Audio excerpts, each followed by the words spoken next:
Good evening, mostly comedians and one pickup artist.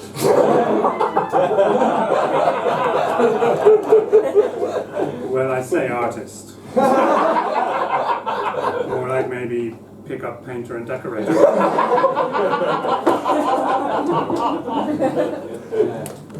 My name is Frank Avocado O'Connor, but that doesn't matter because we're all going to die, turn to dust and ultimately be forgotten.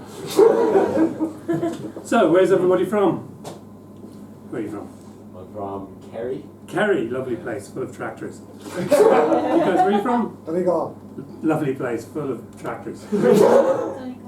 Lovely place, full of tractors. Anyone else? Anywhere else? Where are you from? Lucan, lovely place, full of tractors. Where are you from, Chris? Kildare. Kildare, lovely place, full of... being a comedian, it's rather like being a geography teacher. You have to know a little bit about everywhere, in order for the audience banter. Where are you from? It's also like being a geography teacher in other ways too. You get to dress funny. You pick up a rather musty smell over time, and you cry inside on your way to work. What was I going to do next? Let me just look in my little book of jokes. What have I got? Oh yeah, how was everybody's Easter? We just had Easter. Did everybody have a good Easter? Yeah. I had a great Easter. I went down to Woody's DIY and just laughed at the shower heads.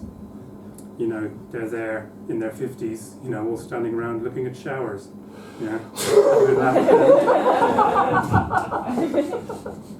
Easter, of course. Easter's a bit of a weird time, really. It's the only time of the year when everyone just goes mad and eats chocolate eggs. Any other time of the year, you go, you know what I want to do? I want to eat a chocolate egg. Everyone will look at you like, no, wait for Easter. What are you, stupid? Crazy? Easter, it's fine. But of course there is a religious message behind all of this. This is the time when we remember that Jesus was imprisoned in a giant chocolate egg by the Romans. He was put in there on the Friday, and then he was there on the Saturday, and then on the Sunday he was gone. And all the apostles went, whoa, it's a miracle. It's amazing. He's just gone. He's gone to heaven. Except for doubting Thomas, who saw the hole at the back of the egg. Said, you know what, maybe Jesus just ate his way out. And they all went, oh, there you go, Thomas, there you go again. Doubting Thomas, he had a horrible life. Imagine being the only doubting person with 11 fanatical believers who didn't doubt anything, and they call you doubting. You can't get out of it. You can't even go, guys, maybe, I shouldn't be called, oh, there he goes again.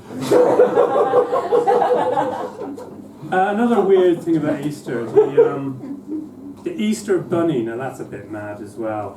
Of course, the Easter bunny means different things to different people. To many children, the Easter bunny is happy, hopping along, Easter thing.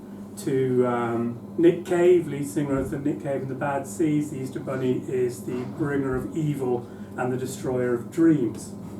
To Hugh Hefner, the Easter bunny is the one in the yellow robe who keeps the Nandrolone in her special hiding place. Alright, what else have we got?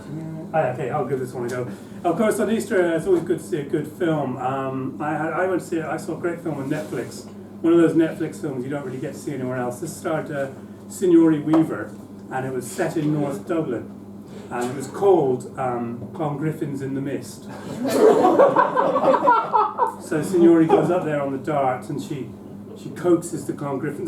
First, the Clongriffins don't really want anything to do with her. They throw rocks at her. She coaxes them out with bags of cans and spice bags.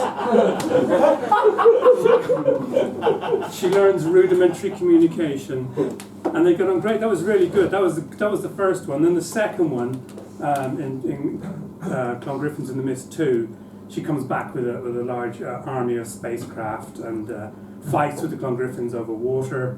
They don't want to pay their water taxes. They have a big war. And then the third one was just a comedy with Howard Ramis. Honey, I Shrunk the Clongriffin, which didn't do well at all. How long have I got? You have 8 seconds.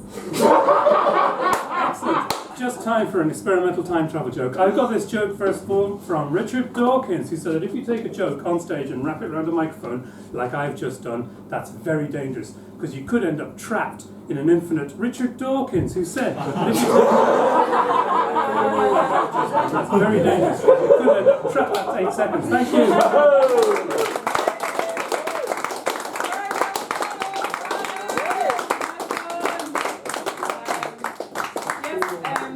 Actually, when Phil was on earlier, I thought of Phil was like looking on the positives of things, and I think that's important to do. And